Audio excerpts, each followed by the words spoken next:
Rose collapses at an elite underground auction. Calvin Blackwell catches her, notices the poison coursing through her veins, and growls, "They will surely pay." The entire room holds its breath as he carries her out. The underground auction hall glittered like a jewel box designed to hide sins. Rose Whitmore pressed herself against the velvet-draped wall, counting her breaths the way her therapist had taught her years ago. In, hold, out. In, hold, out. The crowd moved in waves around glass cases filled with artifacts she couldn't begin to price. Ancient sculptures, conflict diamonds, art stolen from museums that would never report the theft. She shouldn't be here. The invitation in her pocket was forged, the name on it belonging to someone who'd stopped asking questions $300 ago. But desperation made people reckless, and Rose needed to disappear before they found her again. The room pulsed with wealth and danger. Men in tailored suits that cost more than cars. Women dripping in jewelry that could fund small countries. Security stationed at every exit, their eyes scanning, always scanning.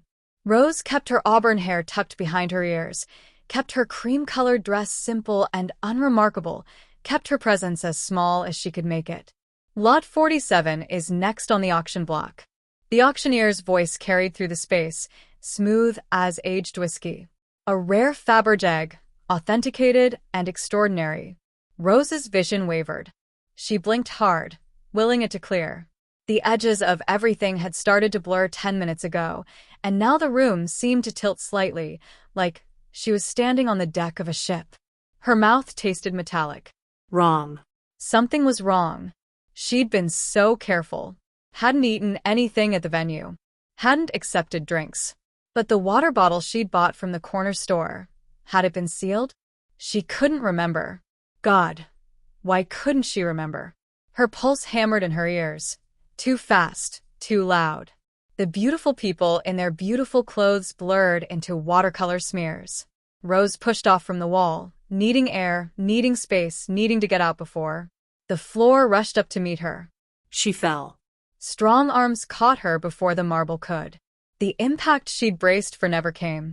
Instead, she found herself pulled against a chest that felt like granite wrapped in expensive fabric. The scent of cedar and bergamot surrounded her.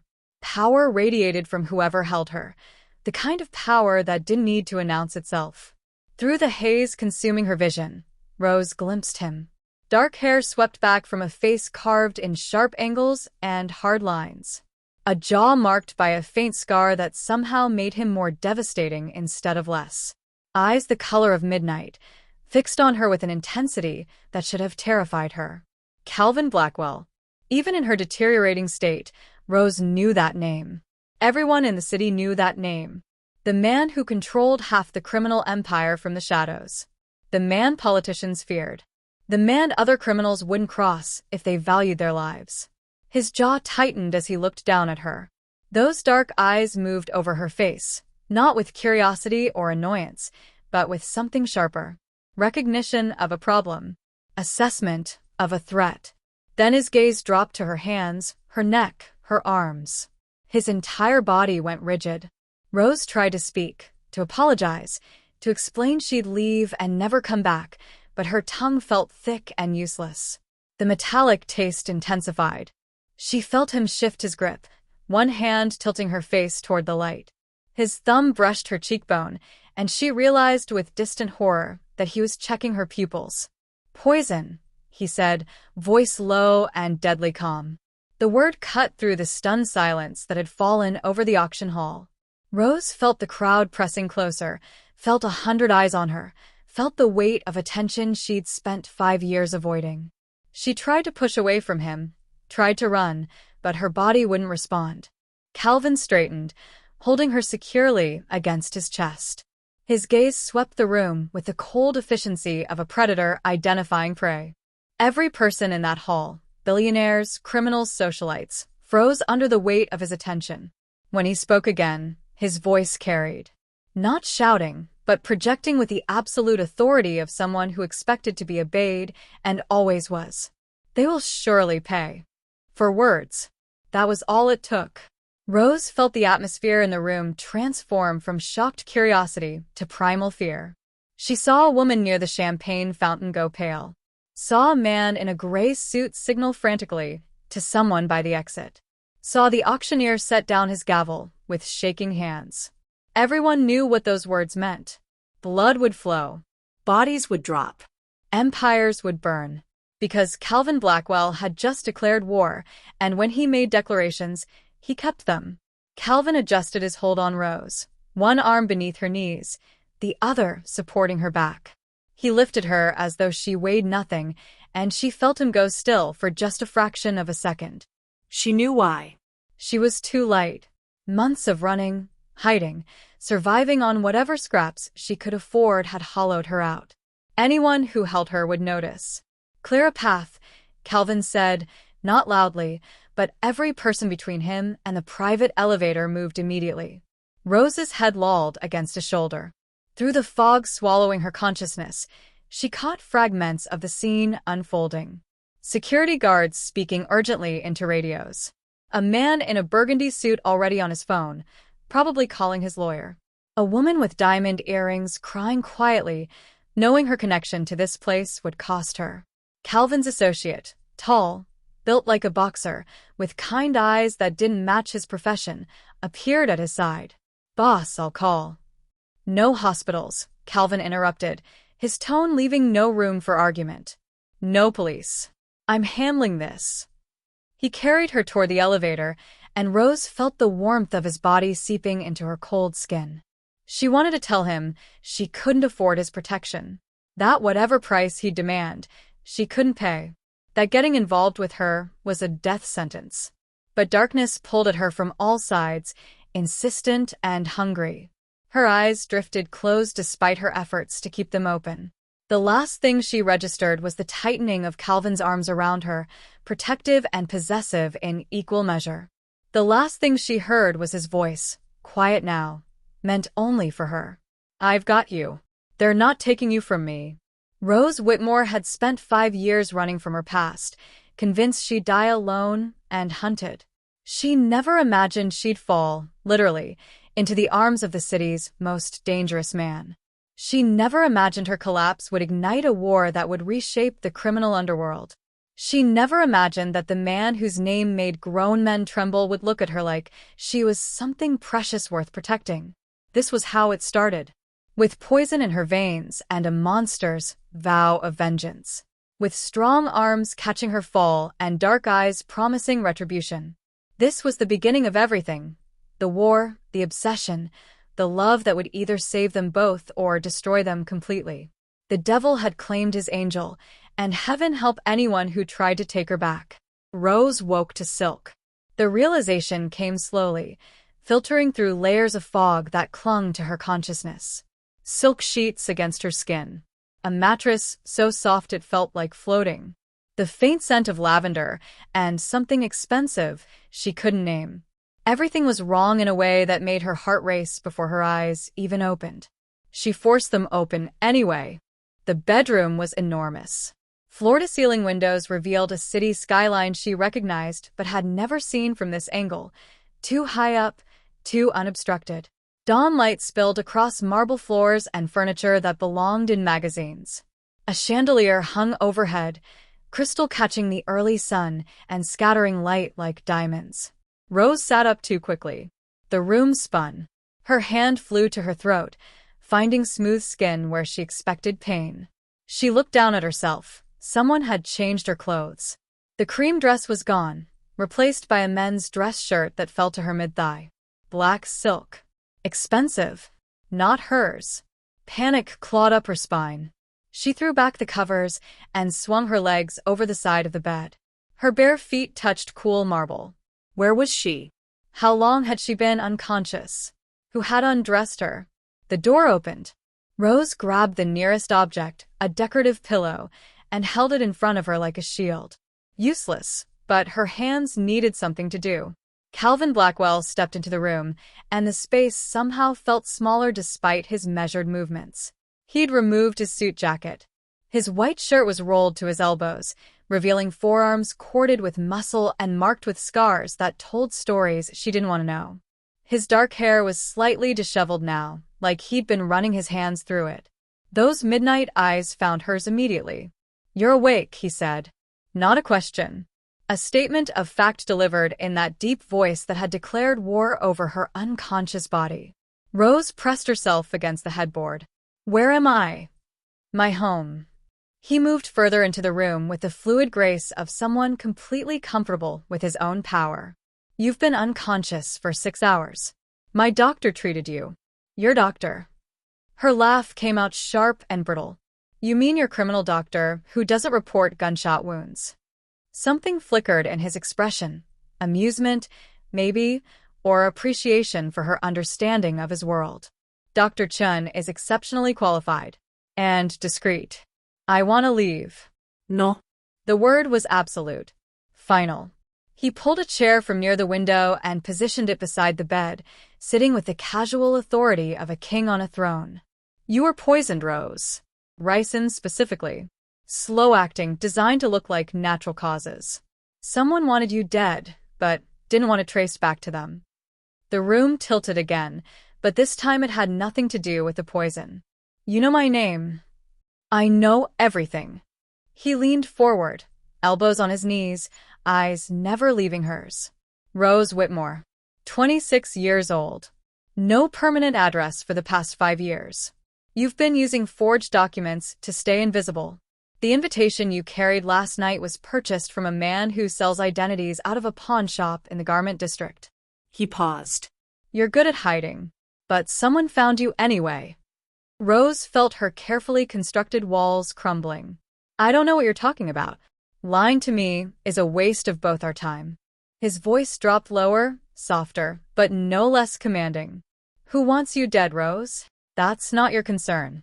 It became my concern the moment you fell into my arms."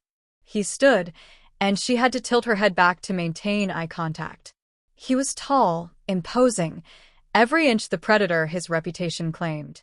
But when he spoke again, something in his tone shifted, became almost gentle. "You're under my protection now. Whether you accept it or not is irrelevant. It's already done. I didn't ask for your protection." No. He moved to the windows, hands in his pockets, silhouetted against the rising sun. "But you need it. And I've decided to give it. Consider it a gift you can't return." Rose stared at his back, at the powerful shoulders and the quiet confidence in every line of his body. This man had built an empire on fear and violence.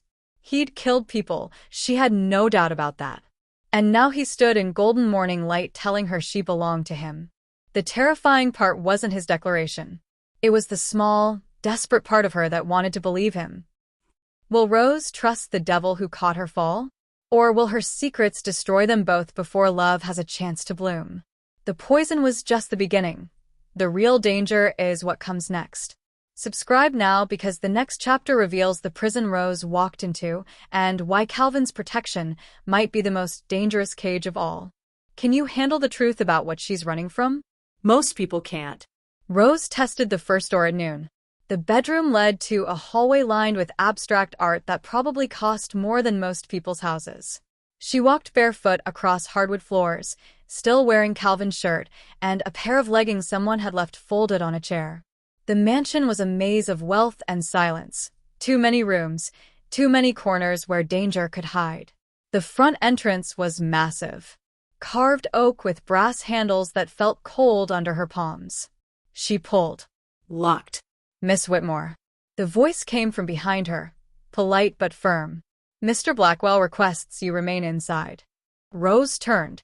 The man was built like a wall, 6'4", 240, with kind eyes that didn't match the gun holstered under his jacket. He stood at parade rest, blocking the hallway back into the house. "I'm not a prisoner," she said. No, ma'am. "You're a guest." His expression didn't change. A guest who's safer inside. She tried the East Wing exit 20 minutes later. Different guard, same result. The garden doors. The service entrance. The garage. Every single exit had a man stationed nearby, and every single man delivered the same message, with varying degrees of courtesy. By the time she'd completed her circuit, fury burned through the lingering weakness in her limbs. She found Calvin in his study, sunlight streaming through windows that overlooked manicured grounds. He sat behind a desk made of dark wood and sharp edges, reviewing documents with the focused intensity of a predator tracking prey. He didn't look up when she entered. "I want to leave," Rose said. No. He signed something, set it aside, reached for the next page. "You can't keep me here." "I can." Now he looked up, and those dark eyes pinned her in place. "And I will." "This is kidnapping. This is protection." He stood, moving around the desk with that fluid grace that shouldn't be possible for a man his size. "You tried every exit, counted the guards, looked for patterns in their rotation." He stopped close enough that she had to tilt her head back to maintain eye contact. "You're smart. So be smart about this. Someone tried to kill you yesterday. They'll try again. That's my problem. It's our problem now." His phone buzzed. He glanced at it, and something dangerous flashed across his face before he handed it to her. "This arrived at your old apartment this morning." Rose looked at the screen. A photograph. Her building's entrance, zoomed in on the door to her former unit. Someone had spray-painted words across it in red. "Found you." Her hands trembled. She shoved the phone back at him. "There's more." Calvin swiped to the next image. A black sedan parked outside the coffee shop where she'd worked under a fake name. Another photo showed the subway station she used every morning, the hardware store, the library, every place she'd thought was safe, documented, and violated.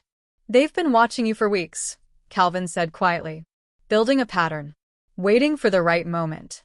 Rose wrapped her arms around herself. The mansion suddenly felt less like a cage and more like the only shelter in a storm. "How did you get these?" "I have resources."